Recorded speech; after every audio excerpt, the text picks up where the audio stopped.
Good day to everyone, and today we will present you the subject of manufacturing management. My name is Ooi Yi Rou, and we also have Gan Guan Fu and Poon Wen Hui together with me to present this topic. Our company selection for this assignment is Cisco, which is known as Computer Information System Company.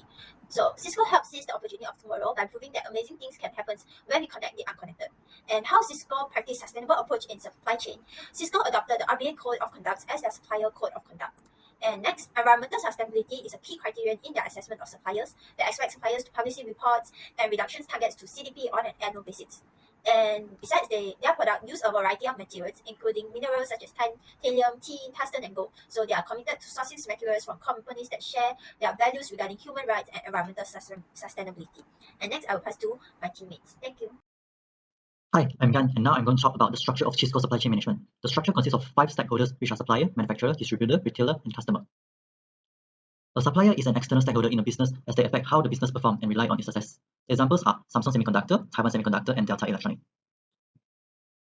Next, distributors are parties who act as intermediaries for product manufacturers and other entities in distribution channel or supply chain. Examples are Ingram Micron and Vistec Pericom Sembahad. Meanwhile, a retailer is a company that buys products from a manufacturer or wholesaler and sells them to end users or customers. Examples are Internet Solutions and EdTech Technology. Cisco company has done numerous sustainable activities to help ensure continuous improvement and drive impactful change in social environment. Examples are Supplier Code of Conduct, Responsible Mineral Policy, and Chemical Policy. Cisco has adopted the Responsible Business Alliance RBA Code of Conduct as the company code for their supplier. The code reflects the basic tenets of responsible manufacturing agreed upon by the electronic industry. It is an evolving document that incorporates the feedback of Cisco, its peers, suppliers, customers, and outside stakeholders. Cisco expects their supplier to operate in accordance with the RBA Code of Conduct, which includes provisions covering responsible management in labor, health and safety, environment, and ethics. Cisco Responsible Minerals Policy align with their long-standing commitment to uphold and respect human rights for all peoples, including those who work in their supply chain. Cisco does not direct procure minerals from mines, but they influence upstream supply chain actors through their policies and practice. Their goal is to work collaboratively through the supply chain to source minerals consistent with their values around human rights, business ethics, labor, health and safety and practice, and environmental responsibility. Lastly, Cisco aims to establish policies and procedures that address potential impacts that workers may encounter while using chemicals during manufacturing of Cisco product. Suppliers shall maintain robust management system throughout the entirety of chemical life cycle, including processes for evaluating chemicals and exposure risk, chemical onboarding, and safe use and end-of-use places. Suppliers shall maintain accurate and up-to-date chemicals inventories. They need to ensure that hazard information and safety data sheets obtained from chemical vendors is both accurate and aligned to the UN globally harmonized systems of classifications and labeling of chemicals.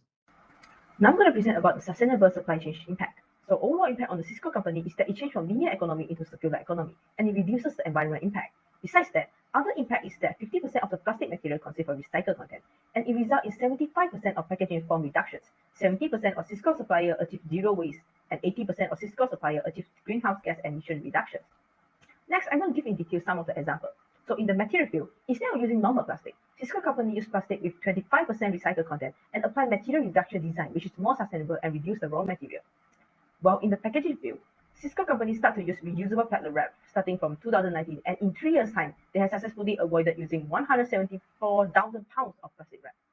While in the gas emissions and transportation field, the strategies applied is that instead of using wooden pallets, they use reusable pallet and pallet wrap. So they also try to avoid air shipment and uses ocean shipments, and this action impact on avoiding using 202,000 pounds of plastic wrap.